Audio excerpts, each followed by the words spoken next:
ಪೊನ್ನಿಯಿನ್ ಸೆಲ್ವನ್ 5ನೇ ಪಾರ್ಟು 4ನೇ ಸಂಚಿಕೆ. ಹಡಗು ಕಾಲ್ವಾಯಲ್ಲಿ ಹೋಯ್ತಾ ಇರುವಾಗ ಯುವರಾಜ ನಿಮಿಷಕ್ಕೆ ನಿಮಿಷ ಕಾಲ್ವಾಯಿನ ನೀರ್ಮಟ್ಟ ಜಾಸ್ತಿಯಾಗಿ ಬರೋದನ್ನು ಗಮನಿಸಿದ್ರು. ಹಡಗು ತತ್ತರಿಸ್ತಾ ಇತ್ತು. ಮುರುಗೆಯನ್ನು ಅದನ್ನು ಬಿಡೋಕ್ಕೆ ತುಂಬ ಪಾಡುಪಡ್ತಾ ಇದ್ದ. ಈ ಬಿರುಗಾಳಿನ ಬೇಗನೂ ಕ್ಷಣಕ್ಕೆ ಜಾಸ್ತಿ ಆಗ್ತಾ ಇತ್ತು. ಎರಡು ಕಡೆಯೂ ಮರಗಳು ಚಡಚಡ ಅಂತ ಹೇಳಿ ಮುರಿದು ಬಿದ್ದೋಗ್ತಾ ಇತ್ತು. ನಂದಿ ಮಂಟಪವನ್ನು ಹತ್ತಿರ ಬಂದು ಹಡಗು ನಿಂತಿತ್ತು. ಯುವರಾಜ ಆ ಮಂಟಪವನ್ನು ನೋಡಿದ್ರು. ನಂದಿನ ತಲೆಗೆ ಮೇಲೆ ನೀರು ಬಂದುಬಿಟ್ಟಿತ್ತು. ಇದರಿಂದ ನೀರ್ಮಟ್ಟ ಎಷ್ಟು ಉದ್ದ ಆಗಿದೆ ಅಂತ ಹೇಳಿ ಚೆನ್ನಾಗಿ ತಿಳಿಯ ಬಂತು. ಮುರುಗಯ್ಯ ಹಡಗನ್ನು ಸ್ವಲ್ಪ ನಿಲ್ಲಿಸು ಅಂತ ಯುವರಾಜರು ಹೇಳಿದರು. ಮುರುಗಯ್ಯ ಹಡಗನ್ನು ನಿಲ್ಲಿಸಿದ. ಆದರೆ ಅದನ್ನು ಆಟವನ್ನು ನಿಲ್ಸೋಕ್ಕಾಗಲಿಲ್ಲ. ಯುವರಾಜ ಹಡಗಿನಿಂದ ಜಂಪ್ ಮಾಡಿ ನಂದಿ ಮಂಟಪದಲ್ಲಿ ಇಳಿದ್ರು. ಆಮೇಲೆ ಅದನ್ನು ಹತ್ತಿರ ಇದ್ದಿದ್ದ ಒಂದು ಮರವನ್ನು ಹಿಡ್ಕೊಂಡು ಮಂಟಪ ಮೇಲೆ ಚಿಗರದ ಮೇಲೆ ಹತ್ತಿದ್ರು. ಅಲ್ಲಿಂದ ಸುತ್ತಮುತ್ತ ನೋಡಿದ್ರು. ಕಾಲ್ವಾಯಿಗೆ ಕೆಳಗಡೆ ಪೂರಾ ಒಂದೇ ಜಲ ಪ್ರವಾಹವಾಗಿತ್ತು. ತೆಂಗಿನ ಮರದ ತೋಪಿಂದ ಅರ್ಧ ಮರಗಳ ಮೇಲೆ ಅದರೊಳಗೆ ಬಿದ್ದುಬಿಟ್ಟಿತ್ತು. ಗ್ಯಾಪಿಂದ ನೋಡಿದಾಗ ಕಡಲು ಹುಕ್ಕಿ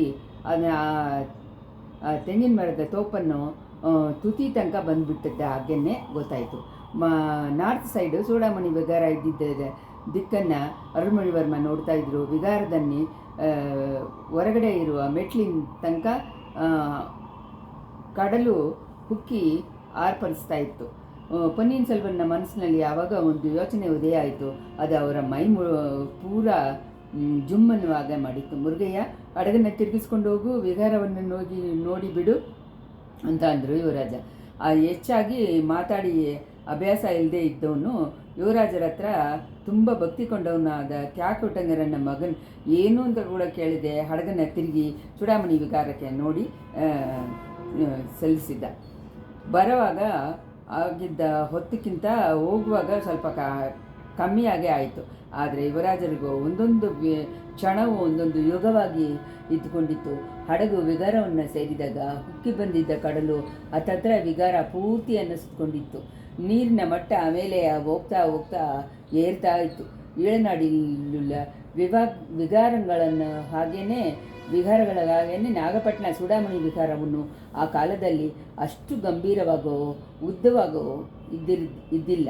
ವಿಹಾರ ಅಂದರೆ ಬಿಲ್ಡಿಂಗ್ ಅಂತ ಅರ್ಥ. ಇನ್ನೂ ಸ್ವಲ್ಪ ನೀರು ಮೇಲೆ ಹತ್ತಿದರೆ ಆ ವಿಗಾರ ಮಂಟಪ ಚಿಗರ ಕೂಡ ಮುಳುಗೋಗ್ಬಿಡುತ್ತೆ ಅನ್ನುವ ಪರಿಸ್ಥಿತಿ ಬಂದುಬಿಟ್ಟಿತ್ತು. ಯುವರಾಜ ಹಡಗಿಲಿಂದ ದೂಕಿ ನೀರಲ್ಲಿ ಮುಳುಗದೇ ಇದ್ದಿದ್ದ ಒಂದು ಮಂಟಪದ ಮೇಲೆ ಇರುವ ದಳದಲ್ಲಿ ಜಂಪ್ ಮಾಡಿದರು. ಅಲ್ಲಿ ಇಲ್ಲಿನೂ ಸುತ್ತಮುತ್ತ ನೋಡಿದರು. ವಿಗಾರ ಕೆಳಗಡೆ ಅವರು ಹೋಗದೆ ಮಾಡಗಳಲ್ಲಿ ಒಂದೊಂದು ಜಾಗೆಯಾಗಿ ಹುಡ್ಕೊಂಡೇ ಬಂದರು. ಮೇಲೆ ಇರುವ ಮಾಡಗಳಲ್ಲಿಯೇ ಕೆಲವು ಕಡೆ ಎದೆ ಹತ್ರ ನೀರಿನಲ್ಲೇ ಅವರು ತೂರಿ ಹೋಗಬೇಕಾಗಿತ್ತು. ಮೇಲೆ ಅವ್ರಿಗೆ ಏಮಾರಿ ಹೋಗ್ತಾಯಿದ್ರು. ಕೊನೆಗೆ ಗೌತಮ ಬುದ್ಧರನ್ನ ಗಂಭೀರವಾದ ರೂಪದ ಪ್ರತಿಮೆ ಇರುವ ಕಡೆ ಇದ್ದಿದ್ದ ಜಾಗಕ್ಕೆ ಬಂದು ಸೇರಿದರು. ಆ ಸೆಲೆಯ ಎದೆ ತನಕ ನೀರು ಬಂದಿತ್ತು. ಅಲ್ಲಿ ಯುವರಾಜ ನಿಂತು ಚೆನ್ನಾಗಿ ಸುತ್ತಮುತ್ತ ನೋಡಿದ್ರು. ನೀರಿನಲ್ಲಿ ಬಗ್ಗಿನೂ ನೋಡಿದ್ರು. ಅವರ ಬಾಯಿಂದ ಬಂದಿದ್ದ ಉತ್ಸಾಹನೂ ಆಶ್ಚರ್ಯನೂ ಸೇರಿದ್ದ ಆಹಾ ಅನ್ನೋ ಧ್ವನಿ ಅವರು ಹುಡುಕಿ ಬಂದದ್ದನ್ನು ಅವ್ರಿಗೆ ಸಿಕ್ಕಿಬಿಟ್ಟಿದೆ ಅನ್ನುವ ಸೂಚನೆಗಳು ಗೊತ್ತಾಯಿತು. ಹೌದು, ಆ ಬುದ್ಧ ಸೆಲೆಯ ಕೆಳಗಡೆ ನೀರು ಒಳಗೆ ಭಗವಾನ ಪಾದಗಳನ್ನು ಎರಡನ್ನು ಅದನ್ನ ಟೈಟಾಗಿ ಕಟ್ಟಿಕೊಂಡು ಆಚಾರ್ಯ ಭಿಕ್ಷು ಕೂತಿದ್ರು. ಪೊನ್ನಿಯಿನ್ ಸೆಲ್ವರು ನೀರಿನಲ್ಲಿ ಮುಳುಗಿ ಭಿಕ್ಷುವಿನ ಕೈಗಳ ಎರಡನ್ನೂ ಆ ಸೆಲೆಯಿಂದ ಬಲವಂತವಾಗಿ ಬಿಡಿಸಿಬಿಟ್ಟು ಅವ್ರನ್ನ ಎತ್ತಿದ್ರು. ನೀರೊಳಗೆ ಭಿಕ್ಷುವನ್ನು ಎತ್ತೋದು ತುಂಬ ಈಸಿಯಾಗಿತ್ತು. ನೀರಿಗೆ ಮೇಲೆ ಬಂದ ಮೇಲೆ ಅಷ್ಟು ಸುಲಭವಾಗಿಲ್ಲ. ಆ ಜಾನಭಾಗವನ್ನು ಚೆನ್ನಾಗಿ ಬಲಿಷ್ಠರಾಗಿದ್ದ ಭಿಕ್ಷುವಿನ ಮೈ ಭಾರ ಯುವರಾಜನ್ನ ತುಂಬ ಉಸಿರು ಕಟ್ಟೋ ಹಾಗೆ ಮಾಡಿತ್ತು. ಮುರುಗಯ್ಯ ಅಂತ ಹೇಳಿ ಕೂಗಿದ್ರು. ಇದೋ ಬಂದೆ ಅಂತ ಹೇಳಿಕೊಂಡೆ ಮುರುಗಯ್ಯ ಹಡಗನ್ನು ಸಲ್ಲಿಸ್ಕೊಂಡು ಹತ್ತಿರ ಬಂದ. ಪೊನ್ನಿಯಿನ್ ಸೆಲ್ವರು ಆಚಾರ್ಯ ಭಿಕ್ಷುವನ್ನು ಎತ್ತಿಕೊಂಡು ಹಡಗನ್ನು ನೋಡಿ ಬೇಗವಾಗಿ ಬಂದರು. ಅವರ ಕಾಲುಗಳು ತಡ ಮಾರಿತ್ತು. ಇಷ್ಟರಲ್ಲಿ 40ನೇ ಇಷ್ಟರಲ್ಲಿ 4ನೇ ಸಂಚಿಕೆ ಮುಗಿಯಿತು. ಇವಾಗ 5ನೇ ಸಂಚಿಕೆ. ಯುವರಾಜ ಬಿದ್ದ ಭಿಕ್ಷುನನ್ನು ಎತ್ಕೊಂಡು ಮುರುಗಯ್ಯ ಕೊಂಡು ಬಂದು ನಿಲ್ಲಿಸಿದ ಹಡಗಲ್ಲಿ ದೂಕಿದ್ರು. ಅವರು ಜಂಪ್ ಮಾಡಿದ ವೇಗದಲ್ಲಿ ಆ ಚಿಕ್ಕ ಹಡಗು ದೆವ್ವ ಥರ ಆಡಿತು. ಒಂದು ಕ್ಷಣ ಹಂಗೆ ಕೌಚಿಬಿಡುತ್ತೋ ಅನ್ನೋ ಹಾಗೆ ಇತ್ತು. ಮುರುಗಯ್ಯ ತುಂಬ ಪ್ರಯತ್ನ ಪಟ್ಟು ಹಡಗನ್ನು ಕೌಚದೆ ಕಾಪಾಡಿದ. ಮುರುಗಯ್ಯ, ಇನ್ಮೇಲೆ ಹಡಗನ್ನು ಬಿಡು, ಆನಮಂಗಲ ಅರಮನೆಗೆ ಬಿಡು ಅಂತ ಹೇಳಿ ಪೊನ್ನಿಯಿನ್ ಸೆಲ್ವರ್ ಜೋರಾಗಿ ಧ್ವನಿಯಲ್ಲಿ ಕೂಗಿದರು. ಆ ಸಮಯ ಉಚ್ಚಕ್ಕೆ ಬಂದಿದ್ದ ಬಿರುಗಾಳಿನೂ ಆ ಬಿರುಗಾಳಿಯಿಂದ ಹುಕ್ಕು ಬಂದ ಕಡಲನ್ನು ಮಾಡಿದ ಶಬ್ದದಲ್ಲಿ ಅವ್ರು ಹೇಳಿದ್ದು ಮುರುಗೆಯನ್ನು ಕಿವಿಯಲ್ಲಿ ಬಿದ್ದಿಲ್ಲ. ಆದ್ರೂ ಯುವರಾಜರ ಮುಖದ ಧ್ವನಿಯಿಂದ ಅವನು ಅವರು ಇಷ್ಟಪಟ್ಟಿದ್ದನ್ನು ತಿಳ್ಕೊಂಡ ಮುರುಗಯ್ಯ ಹಡಗನ್ನು ಬಿಡೋಕ್ಕೆ ಶುರು ಮಾಡ್ದ. ಚೂಡಾಮಣಿ ವಿಗಾರ ಮುಳುಗುತ್ತಾ ಇದ್ದಿದ್ದ ಮಂಟಪ ಚಕರಗಳ ಮೇಲೇನು ಬುದ್ಧರು ಪ್ರತಿಮೆಗಳ ಮೇಲೇನು ಡ್ಯಾಶ್ ಮಾಡದೆ ಹಡಗನ್ನು ಬಿಡೋದು ತುಂಬ ಕಷ್ಟವಾಗಿತ್ತು.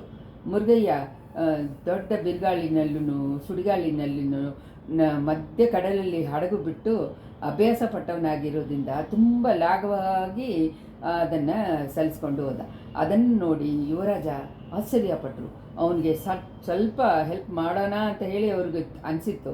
ಆದರೆ ಬುದ್ಧ ಭಿಕ್ಷುವನ್ನ ಹಿಡಿಯನ್ನು ಬಿಟ್ಟು ಬಿಡೋಕ್ಕೆ ಯೋಚನೆ ಮಾಡಿದರು. ಅದಕ್ಕೆ ಸರಿಯಾಗಿ ದಿಢೀರಂತ ಭಿಕ್ಷು ಯುವರಾಜನ ಹಿಡಿಯಿಂದ ಬಿಡುವಿಸಿಕೊಳ್ಳೋಕ್ಕೆ ಪ್ರಯತ್ನ ಮಾಡಿದರು. ಆ ಸಮಯ ಹಡಗು ಬುದ್ಧ ಭಗವಾನ್ ಸೆಲೆ ಹತ್ರ ಹೋಗ್ತಾ ಇತ್ತು. ಆವಾಗ ಕಡಲಿನ ಪ್ರಭಾಗ ಆ ಸೆಲೆಯನ್ನು ಕಣ್ಣುಗಳು ತನಕ ಏರಿತ್ತು. ಇನ್ನೂ ಸ್ವಲ್ಪ ಹೊತ್ತಲ್ಲಿ ಸೆಲೆಯೇ ಮುಳುಗಿಬಿಡುತ್ತೆ ಅನ್ನೋದರಲ್ಲಿ ಏನು ಯೋಚನೆ ಡೌಟ್ ಇಲ್ಲ. ಯುವರಾಜ ಭಿಕ್ಷುವನ್ನು ಟೈಟಾಗಿ ಹಿಡ್ಕೊಂಡ್ರು. ನೋಡೋಕ್ಕೆ ತುಂಬ ಸಾಫ್ಟಾಗಿ ದೇಹ ಇರೋ ಹಾಗೆ ಕಾಣಿಸ್ಕೊಂಡವರು ಯುವರಾಜನ ಕೈಗಳಲ್ಲಿ ಎಷ್ಟೊಂದು ಅವ್ರಿಗೆ ಸ್ಟ್ರೆಂತ್ ಇತ್ತು ಅನ್ನೋದನ್ನು ಗೊತ್ತಾಗಿ ಭಿಕ್ಷು ಆಶ್ಚರ್ಯಪಟ್ಟರು ಅನ್ನೋದನ್ನು ಅವ್ರ ಮುಖ ಭಾವನೆಯಿಂದ ತೋರಿಸಿತ್ತು. ಮನಸ್ಸಿನಲ್ಲಿ ತುಂಬ ಸ್ಟ್ರೆಂತ್ ಇದ್ದರೆ ಮೈಯಲ್ಲಿನೂ ಆ ಸ್ಟ್ರೆಂತ್ ಬರುತ್ತೆ ಅನಿಸುತ್ತೆ. ಇಷ್ಟಕ್ಕೂ ತುಂಬ ದಿನ ಜ್ವರದಿಂದ ಸಣ್ಣವಾಗಿದ್ದ ಮೈ. ಬುದ್ಧರನ್ನ ಸೆಲೆಯನ್ನು ದಾಟಿದ ಮೇಲೆ ಹಡಗು ಹೋಯಿತು. ಮುಳುಗ್ತಾ ಇದ್ದಿದ್ದ ಪ್ರತಿಮೆಯನ್ನು ಭಿಕ್ಷು ನೋಡ್ತಾ ಇದ್ದರು. ಸೆಲೆ ಕಣ್ಣಿಂದ ಮರೆಯಾಯಿತು. ಭಿಕ್ಷುನ ಕಣ್ಗಳಲ್ಲಿ ನೀರು ಹನಿ ಸೋರ್ತಾ ಇತ್ತು. ಯುವರಾಜ, ಏನು ಕೆಲಸ ಮಾಡಿದ್ದೀರಿ ನೀವು ಅಂತ ಅಂದರು ಭಿಕ್ಷು. ಅವರ ತುಟಿಗಳಿಂದ ಏನು ಮಾತಾಡ್ತಾರೆ ಅನ್ನೋದು ತಿಳ್ಕೊಂಡ ಯುವರಾಜ ಭಿಕ್ಷುನ ಕಿವಿನಲ್ಲಿ ಬಗ್ಗಿ, ಸ್ವಾಮಿ, ಆ ಕ್ವಶ್ಚನನ್ನು ನಾನು ಕೇಳಬೇಕಾದವನು, ಎಂಥ ಕೆಲಸ ನೀವು ಮಾಡೋಕ್ಕೆ ಇದ್ರಿ ಅಂತ ಹೇಳಿದರು. ಯುವರಾಜ, ಈ ವಿಗಾರ 500 ವರ್ಷಗಳ ಮುಂದಿಂದ ಇಲ್ಲಿ ಇದ್ದು ಬರ್ತಾ ಇದೆ. ಮಹಾನಾಗಿಯ ಧರ್ಮಪಾದ ಋಷಿಗಳ ಕಾಲದಲ್ಲಿ ಕೂಡ ಇತ್ತು. ವೀರಶೈವர்களಾದ ಪಲ್ಲವ ಚಕ್ರವರ್ತಿಗಳು ಇದನ್ನು ಕೆಡಿಸದೆ ಬಿಟ್ಟಿದ್ರು. ಅಂತಹ ಒಂದು ಪುರಾತನ ವಿಹಾರ ನನ್ನ ಕಾಲದಲ್ಲಿ ನನ್ನ ಕಣ್ಣು ಮುಂದೆ ಮುಳುಗಿಬಿಟ್ಟಿದೆ. ಕಲ್ಲಿನ ಕೆಲಸಗಳಿಂದ ಈ ವಿಗಾರ ಈ ಕಡಲು ಪ್ರವಾಹದಿಂದ ತಪ್ಪಕ್ಕಾಗಲ್ಲ. ಈ ಪ್ರವಾಹ ಕಮ್ಮಿ ಆದ ಮೇಲೆ ಕೆಲವು ಗೋಡೆಗಳು ಮಾತ್ರನೇ ಮಿಕ್ಕಿರತ್ತೆ. ವಿಗಾರ ಹೋದ್ಮೇಲೆ ನಾನು ಮಟ್ಟು ಯಾಕೆ ಉಸಿರಿಂದ ಇರಬೇಕು ಅಂತ ಹೇಳಿದರು ಭಿಕ್ಷು. ವಿಗಾರ ಒಡೆದು ಬೇರೆ ಅದು ತೊಲಗೋದ್ರೆ ತಿರ್ಗಾನು ಕೆಲಸ ಮಾಡಿ ಕಟ್ಟಿ ಕೊಡೋಕ್ಕಾಗತ್ತೆ. ಆದರೆ ಬುದ್ಧ ಭಗವಾನ್ ಚಿತ್ತ ಇದ್ದರೆ ನಾನೇ ತಿರ್ಗಾನು ಕಟ್ಟಿಕೊಡ್ತೀನಿ. ನೀವೇ ಹೋಗ್ಬಿಟ್ರೆ ನನ್ನಿಂದ ನಿಮ್ಮನ್ನು ತಿರ್ಗಾ ಕೊಂಡು ಬರೋಕ್ಕಾಗತ್ತಾ ಅಂತ ಹೇಳಿದರು ಯುವರಾಜ ಅರುಳ್ಮೊಳಿವರ್ಮ. ಕಡಲನ್ನು ಬಿರುಗಾಳಿನೂ ಸೇರಿ ಆಗಿದ್ದ ಸೌಂಡಿಂದ ಅವ್ರುಗಳಿಂದ ಮೇಲೆ ವಿವಾದ ಮಾಡೋಕ್ಕೆ ಆಗಲಿಲ್ಲ.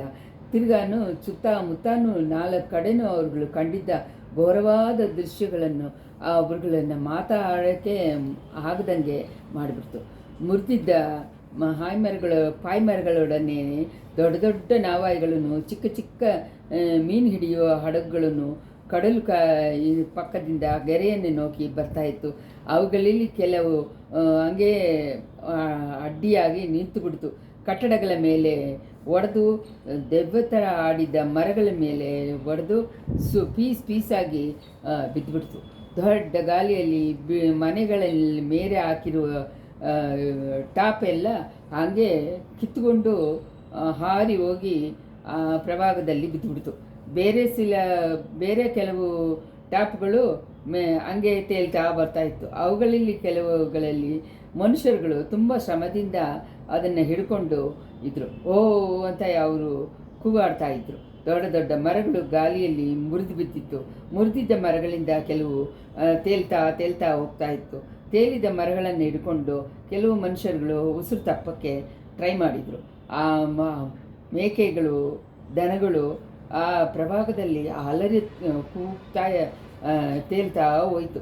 ಇಂತಹ ಒಂದು ಘೋರವಾದ ದೃಶ್ಯಗಳನ್ನು ನೋಡಿ ಯುವರಾಜನ ಭಿಕ್ಷುನು ತುಂಬ ಮನಸ್ಸಿನಲ್ಲಿ ಸಂಚಲಾಕೊಂಡ್ರು. ಆ ಟೈಮಲ್ಲಿ ಅವ್ರುಗಳಿಂದ ಏನೂ ಹೆಲ್ಪ್ ಮಾಡೋಕ್ಕಾಗಲಿಲ್ವೇ ಅನ್ನುವ ಯೋಚನೆ ಮಾತ್ರ ಅವ್ರುಗಳ ವೇದನೆಯನ್ನು ಜಾಸ್ತಿ ಮಾಡಿತ್ತು. ಮುರುಗಯ್ಯ ಆ ಕಡೆ ಈ ಕಡೆ ನೋಡದೆ ಹಡಗನ್ನು ಸರ್ವ ಜಾಗ್ರತೆಯಾಗಿ ಬಿಟ್ಟುಕೊಂಡು ಹೋದ. ಚೂಡಾಮಣಿ ವಿಗಾರ ನಾಗಪಟ್ಟಣದಲ್ಲಿ ಕಡಲು ಕರೆ ಕೊನೆಯಲ್ಲಿತ್ತು. ಅಲ್ಲಿಂದ ಕಾಲ್ವಾಯಿ ಕೆಲವು ದೂರ ತನಕ ಸೌತ್ ಕಡೆ ನೋಡಿ ಹೋಗ್ತಾ ಇತ್ತು.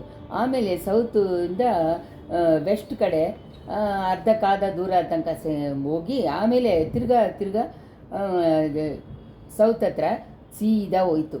ಈ ಎರಡನೇ ಟರ್ನಿಂಗಿಂದ ಆನೆಮಂಗಲ, ಅದರಲ್ಲೇ ತಾನೇ ಆನೆಮಂಗಲ ಅರಮನೆ ಇತ್ತು.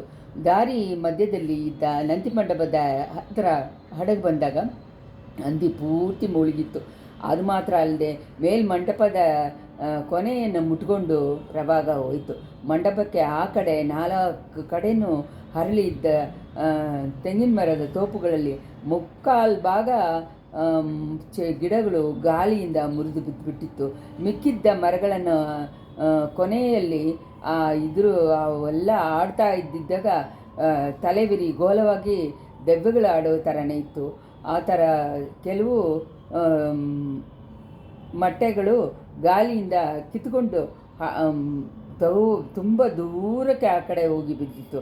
ನಂದಿ ಮಂಟಪದ ಕೊನೆಯಲ್ಲಿ ತಾಯಿಯನ್ನು ಬಿಟ್ಟು ಬಂದಿದ್ದ ಒಂದು ಚಿಕ್ಕ ಮರಿ, ಹೇಗನೋ ಚಿಕ್ಕ ದನದ ಮರಿ ಒಂದು ಹೇಗೋ ಬಂದು ಅಲ್ಲಿ ಮೇಲ್ಗಡೆ ತೊತ್ಕೊಂಡಿತ್ತು. ಅದನ್ನು 4 ಕಡೆಯನ್ನು ನೋಡಿ ಹಾಗೆ ಹಿಂಗೆ ನೋಡ್ತಾ ಇತ್ತು. ಮೈಯನ್ನು ಆವಾಗ ಜುಂಪ್ ಅಂತ ಮಾಡ್ಕೊತಾ ಇತ್ತು. ಅದ್ರ ಕಾಲುಗಳು ನಡುಗ್ತಾ ಇರ್ತಿತ್ತು. ಅದು ಮರಿ ಅಮ್ಮ ಅಂತ ಹೇಳಿ ಹಬ್ಬಿಸಿದ್ದ ಒಂದು ಹೀನವಾದ ಧ್ವನಿ ಹೋಗ್ತಾ ಇರೋರ ಕಿವಿಯಲ್ಲಿ ಮೆತ್ತಗೆ ಬಿತ್ತು. ಅಯ್ಯೋ ಪಾಪ, ಅಮ್ಮನ್ನ ಬಿಟ್ಟಿದ್ದ ಈ ಮರಿಯನ ಗತಿ ಏನಾಗುತ್ತೋ ಅಂತ ಯುವರಾಜ ಅಂದ್ಕೊಂಡಿದ್ದ. ಅದೇ ಸಮಯದಲ್ಲಿ ಒಂದು ದೊಡ್ಡ ತೆಂಗಿನ ಮರ ದಿಢೀರಂತ ಮುರಿದು ಮಂಟಪದ ಹಿಂಭಾಗದಲ್ಲಿ ಬಿದ್ದಿತ್ತು. ಸ್ವಲ್ಪ ಮುಂಭಾಗವಾಗಿ ಬಿದ್ದಿದ್ರೆ ಅದನ್ನು ಆ ಮರಿಯನ ತಲೆ ಮೇಲೇ ಅದು ಬಿದ್ದಿರತ್ತೆ. ಮರ ಬಿದ್ದಿದ್ದ ವೇಗದಿಂದ ನೀರಿನಿಂದ ದೊಡ್ಡ ಅಲೆ ಉಂಟಾಗಿ ಮಂಟಪದ ಮೇಲೆ ಹಾರಿ ಬಂತು. ಮುಂಚೆನೇ ನಡುಗ್ತಾ ಇದ್ದ ಆ ಮರಿ ಆ ಅಲೆಯನ್ನು ಸಮಾಳಿಸೋಕ್ಕಾಗತ್ತೆ ತಡಮಾರಿ ಬಿದ್ದಿತ್ತು. ಮಂಟಪದ ಕೊನೆಯಿಂದ ಅಲೆಯಿಂದ ಅದು ಪ್ರಭಾಗದಲ್ಲಿ ಉಂಡಿ ತಳ್ಳುತ್ತಾ ತತ್ತರಿಸಿತು. ಯುವರಾಜ ಇಷ್ಟು ತನಕ ಬಿದ್ದ ಭಿಕ್ಷುವನ್ನು ತಮ್ಮ ಕೈಗಳಿಂದ ಹಿಡ್ಕೊಂಡಿದ್ರು. ಆ ಮರಿ ಮಂಟಪದ ಕೊನೆಯಿಂದ ಹಂಗೆ ತಳ್ಳಿ ಬಿಟ್ಟದನ್ನು ನೋಡಿದ ತಕ್ಷಣ ಆಹಾ ಅಂತ ಶಬ್ದ ಮಾಡಿಕೊಂಡು ಭಿಕ್ಷುವನ್ನು ಹಿಡ್ಕೊಂಡಿದ್ದ ಇದನ್ನು ಬಿಟ್ಟರು. ಭಿಕ್ಷು ಆ ಕ್ಷಣವೇ ಪ್ರಭಾಗದಲ್ಲಿ ದೂಕಿದ್ರು. ಹಡಗು ಬಿಟ್ಟ ಮುರುಗಯ್ಯ ತುಡುಪನ್ನು ಹಡಗಲ್ಲಿ ಹಾಕ್ಬಿಟ್ಟು ಯುವರಾಜನ ಗಟ್ಟಿಯಾಗಿ ಹಿಡ್ಕೊಂಡ. ಅವನ್ನ ಯುವರಾಜ ತುಂಬ ಕೋಪದಿಂದ ನೋಡಿ ಬಿಡು ಅಂತ ಹೇಳಿ ಕೈಯನ್ನು ಎತ್ತಿದ್ರು. ಅಷ್ಟರಲ್ಲಿ ಭಿಕ್ಷು 2 ಹೆಜ್ಜೆಯಲ್ಲಿ ಹೋಗಿ ಈಜ್ಕೊಂಡು ಹೋಗಿ ಆ ಮರಿಯನ್ನು ಮುಂದಿನ ಕಾಲುಗಳು 2 ಗಟ್ಟಿಯಾಗಿ ಹಿಡ್ಕೊಂಡ್ರು. ಆ ಮರಿನೂ ಉಸಿರು ಮೀದೆ ಇರೋ ಆಸೆಯಿಂದ ತಲೆಯನ್ನು ಮಾತ್ರ ನೀರಿಗೆ ಮೇಲೆ ಇಟ್ಕೊಂಡು ಇರುವುದಕ್ಕೆ ಬ್ರಹ್ಮ ಪ್ರಯತ್ನ ಪಡ್ತು. ಭಿಕ್ಷು ಅದನ್ನು ಹಿಡಿದು ಎಳ್ಕೊಂಡು ಹಡಗೆಯನ್ನು ನೋಡಿ ಬಂದರು. ಯುವರಾಜ ಅವ್ರಿಗೆ ಕೈ ಕೊಟ್ಟು ಹೆಲ್ಪ್ ಮಾಡಿದ್ರು. ಇಬ್ಬರೂ ಆಗಿ ಸೇರಿ ಮೊದಲು ಆ ಮರಿಯನ್ನು ಹಡಗಲ್ಲಿ ಹತ್ತಿಸಿದ್ರು. ಆಮೇಲೆ ಯುವರಾಜ ಹೆಲ್ಪಿಂದ ಆಚಾರ್ಯ ಭಿಕ್ಷುನು ಹಡಗಿನಲ್ಲಿ ಹತ್ತುಕೊಂಡ್ರು.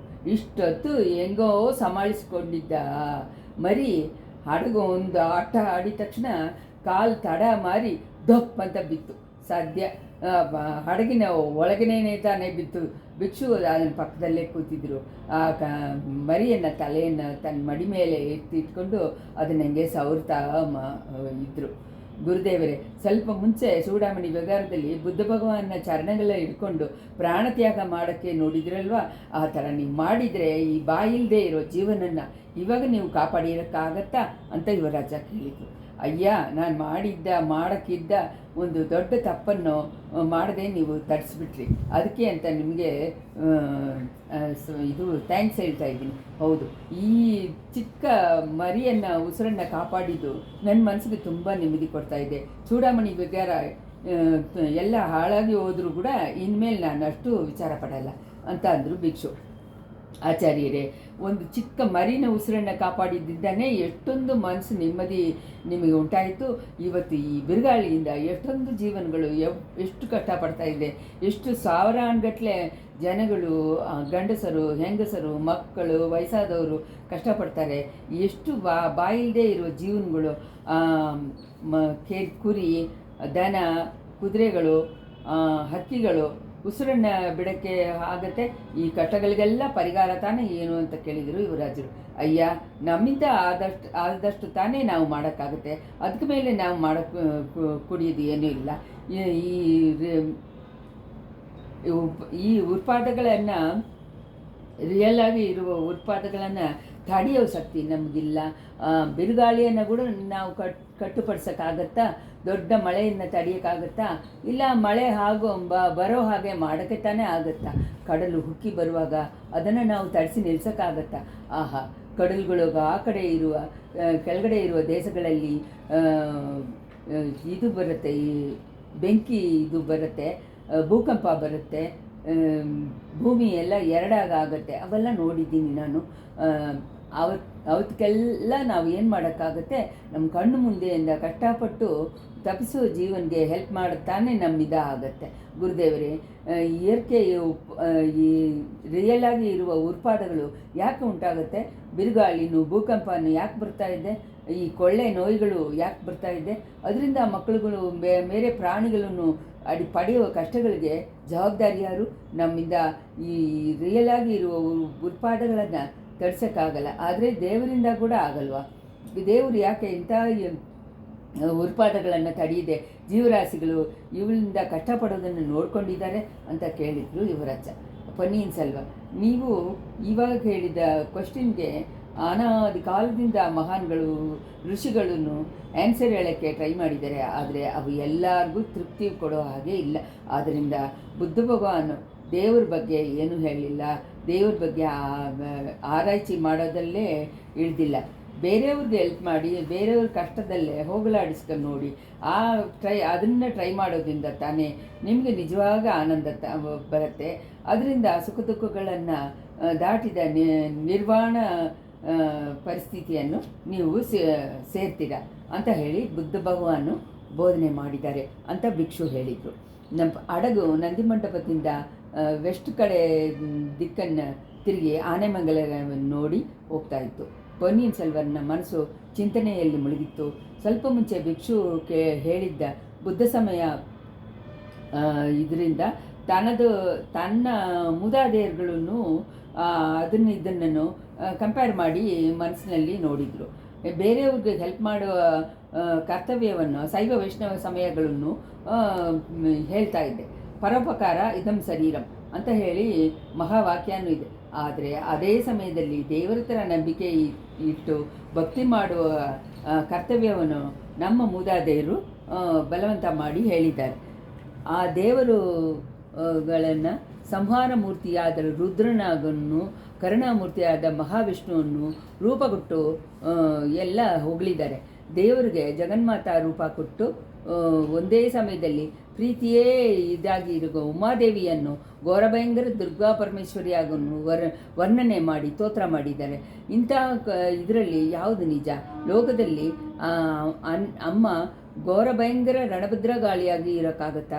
ಯಾಕೆ ಇರೋಕ್ಕಾಗಲ್ಲ? ಹೆತ್ತಿದ ಮಗುವನ್ನು ಒಂದು ಸಮಯ ಅಮ್ಮ ಪ್ರೀತಿಯಿಂದ ತಪ್ಕೋತಾಳೆ.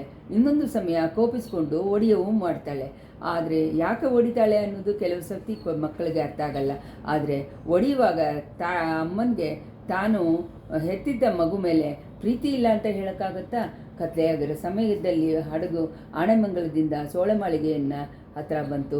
ಉಕ್ಕಿ ಬಂದಿದ್ದ ಕಡಲು ಆ ಮಾಳಿಗೆಯನ್ನು ಮುಟ್ಟಲಿಲ್ಲ ಅನ್ನೋದನ್ನು ಹಡಗಿನಲ್ಲಿ ಬಂದವರು ನೋಡಿದ್ರು.